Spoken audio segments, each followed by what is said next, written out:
두 번째 해볼 프로그램은 이제 그 오브젝트를 방향키를 가지고서 조작하는 프로그램인데요. 기본적인 개념부터 생각해 봅시다.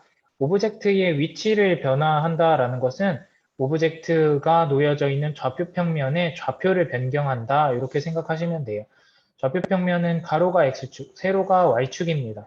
한가운데는 X도 0, Y도 0이고요. 오른쪽으로 움직일 때는 X값을 증가시키고 왼쪽으로 움직일 때는 X값을 감소시킵니다.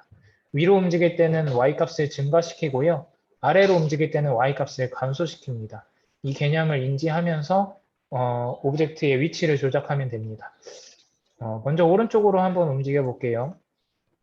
시작 탭에서 키를 눌렀을 때 블럭을 가지고 오시면 키보드에 있는 어떤 키를 통해서 명령어들을 실행할지를 결정할 수 있어요. 지금은 Q키로 되어 있는데 누른 상태로 내가 원하는 키보드의 키를 누르시면 바뀝니다. 오른쪽으로 먼저 움직여 볼게요.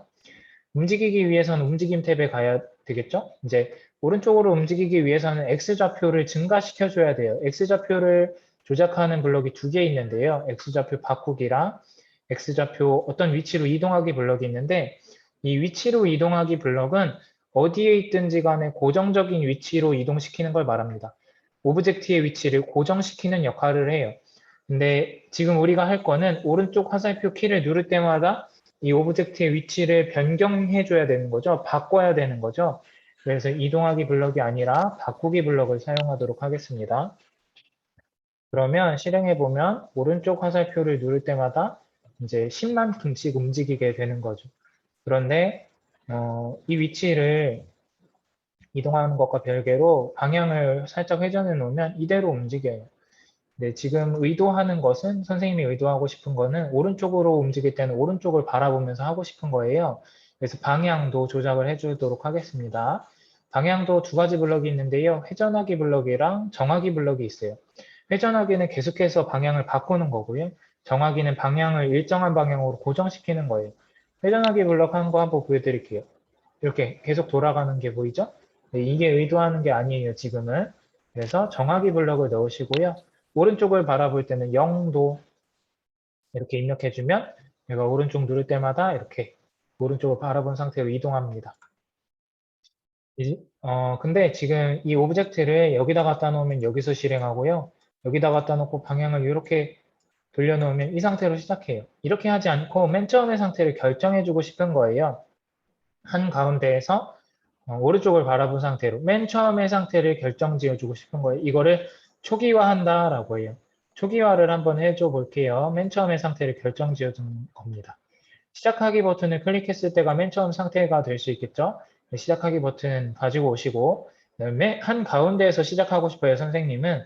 그래서 움직임에서 위치를 고정하기 위한 이동하기 블럭을 사용할 건데 한가운데니까 X도 0, Y도 0이겠죠? 그래서 X0, Y0 위치로 이동하기 블럭 가지고 오셔서 실행해 보시면 항상 한가운데로 오는 걸 확인할 수 있습니다. 여기다 갖다 놔도 한가운데, 여기다 갖다 놔도 한가운데 이렇게 이동하는 거 확인할 수 있어요. 근데 방향이 안 돌아가고 있죠? 그래서 방향도 한번 고정시켜 줘 봅시다. 그래서 정하기 블럭 가지고 오셔서 오른쪽은 0도였죠? 그래서 0도, 네, 이동 방향도 90도로 정해 줍시다. 이렇게 되면 어디에서 시작하든지 간에 가운데로 와서 오른쪽을 바라본 상태로 엔트리봇이 이제 프로그램 실행을 준비하게 되는 겁니다. 이게 초기화하는 부분이에요. 그다음에 오른쪽으로 하는 거 했으니까 왼쪽으로 한번 해볼게요. 비슷한 명령어 블록을 계속해서 만들 것 같죠? 그럴 때 복사하면 편하겠죠? 그래서 내가 계속해서 사용할 것 같은 블럭들을 가장 위쪽에 있는 블럭에서 오른쪽 클릭, 복사 붙여넣기 하시면 똑같은 블럭 덩어리가 복사가 됩니다. 밑에 붙어 있는 블럭들까지 복사가 되는 거예요. 이제 왼쪽으로 한번 움직여 볼게요. 왼쪽 화살표 키를 눌렀을 때 X좌표를 바꿔줘야 하는데 왼쪽으로 움직일 때는 X좌표를 감소시켜줘야 돼요. 그래서 오른쪽으로 움직일 때는 양수값이었는데 왼쪽으로 움직일 때는 음수값을 집어넣어 줘야 돼요. 마이너스 10으로 해보겠습니다. 그 다음에 방향은 반대 방향일 거니까 180도 이렇게 해보도록 하겠습니다. 그러면 이제 오른쪽 움직이고 왼쪽 움직이고 왼쪽을 바라보기는 하는데 뒤집어졌죠. 요거는 한번 연구해 보시기 바랍니다. 그리고 위로 아래로 움직이는 것도 한번 해볼게요. 위로 움직일 때는 X좌표가 상관이 없어요. y좌표를 바꿔야 합니다. 그래서 y좌표 바꾸기 블럭을 가지고 올게요. 위로 움직일 때는 y좌표를 증가시켜야 하니까 양수값을 그대로 두시면 되고요. 방향은 270도입니다. 그리고 아래로 움직이는 거 한번 해볼게요.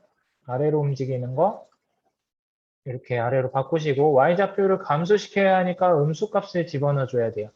음수값 집어넣으시고 방향 반대니까 90도 이렇게 하도록 하겠습니다. 그럼 한번 실행해 볼게요. 한가운데에서 오른쪽을 바라본 상태로 시작하고 오른쪽, 왼쪽, 위, 아래 이렇게 움직이는 걸 확인할 수 있죠. 4개의 방향키를 가지고서 오브젝트를 조작하는 프로그램입니다. 한번 해보세요.